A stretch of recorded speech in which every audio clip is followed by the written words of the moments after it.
was put into a different place by the shock of a switch around 2 weeks ago. And I didn't even know it when I went to visit my sister-in-law Emily to see how she was doing after she had given birth to her first child. She was feeling a little out that day, which I explained as being tired from giving birth.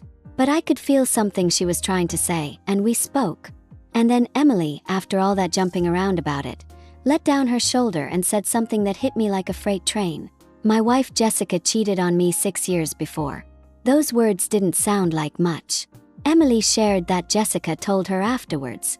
She had got drunk one night and slept with her best friend, she told her.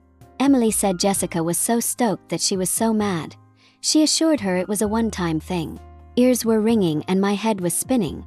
The betrayal was a shock, but what happened next took me out of my skin. I was holding my son, or at least my son I thought he was, while Emily spoke. It started making me frightened. When she duped me it took years, not least my son's. My fear was that he was not mine. I went straight to a clinic and had a paternity test as soon as I got out of Emily's house. I didn't say anything because my hands were shaking and I was giving them the papers and sample. The longest week of my life waiting for those results. The email finally came in and I couldn't even open it. But I did, and it all turned out as I'd feared.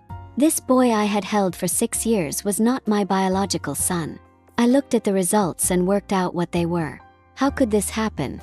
So Jessica could have been scheming at me for so long. My son, the boy. Suddenly he was someone else. I hated myself for that, but it wouldn't let go. Her begs did nothing but make me angry. I called her names for the first time in our marriage. "Go take her, bastard," I told her, and leave my apartment. The words were cruel as I said them, but I couldn't prevent them. Jessica was sobbing like a baby and I didn't mind. She loaded up her things, grabbed our son, and headed to her parents' house that night. As I watched them drive off, there was an euphoria but also an emptiness I couldn't avoid. The house was spooky silent without them.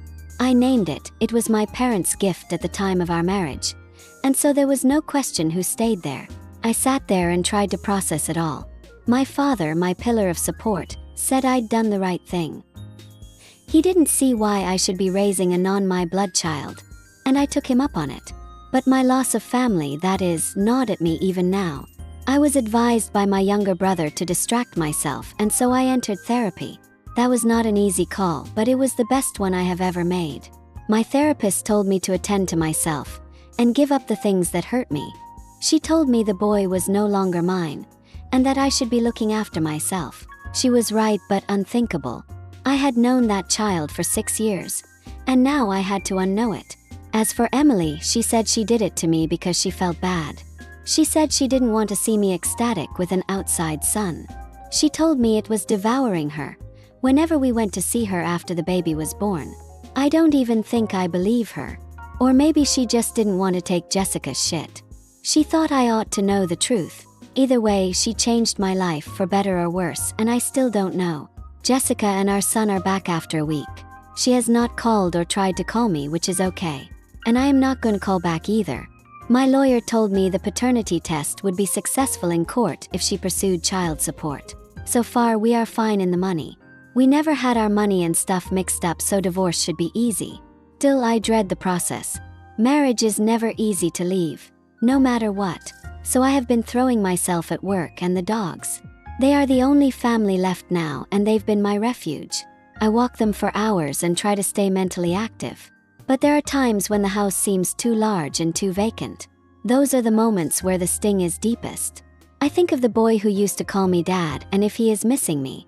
And then I tell myself that he isn't mine and never was. Therapy has been a lifeline. I'm in therapy with the anger and betrayal. She is right to feel stuck, and it will heal in time, she tells me. I know she is correct, but there's no light at the end of the tunnel. Some days I wonder if I will ever believe anyone. Jessica's betrayal ripped me in two, and I don't know how to heal. As I type this, I feel all of these feelings. There is rage, melancholy, and weirdness of liberty. I don't live my life as I wish, but maybe that is okay. I'm living a day at a time and trying to think for the future. The way is open and it won't be easy, but I will know where to go. So I'm just trying to take my hand up and move on.